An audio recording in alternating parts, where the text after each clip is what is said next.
এখানে কোশ্চেনটিতে দেওয়া আছে a plus b equal 1, a b equal 4 হলে a মাইনাস বি হোল স্কোয়ারের মান কত? ওকে, তো এটা থেকে আমরা দেখব কোন অ্যান্সারটা সঠিক। ওকে, আমরা এটা নির্ণয় করব।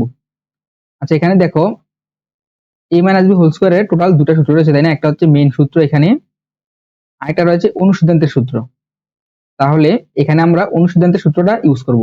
কেন ইউজ করব? কারণ আমরা এখানে a প্লাস বি এর মান বসাতে পারবো, পাশাপাশি এ বি এর মান বসাতে পারবো। এটা ইউজ করলে কিন্তু আমরা ডিরেক্ট মান বসাতে পারবো না। সো আমরা যেন ফার্স্ট ক্যালকুলেশন করতে পারি এবং ডিরেক্ট করা যায়, এই জন্য আমরা এটা ইউজ করবো। ওকে, এটা সলিউশন করার ক্ষেত্রে আমাদেরকে এটা ইউজ করতে হবে। ওকে, তাহলে চলো এটা অ্যাপ্লাই করে দেই। A minus B whole square equal কি হবে? A plus B whole square minus 4 AB. Okay, তাহলে এখানে এ প্লাস বি এর মান হচ্ছে 1 স্কোয়ার আর মাইনাস 4 ইন্টু এখানে এ বি এর মান হচ্ছে আমাদের 4।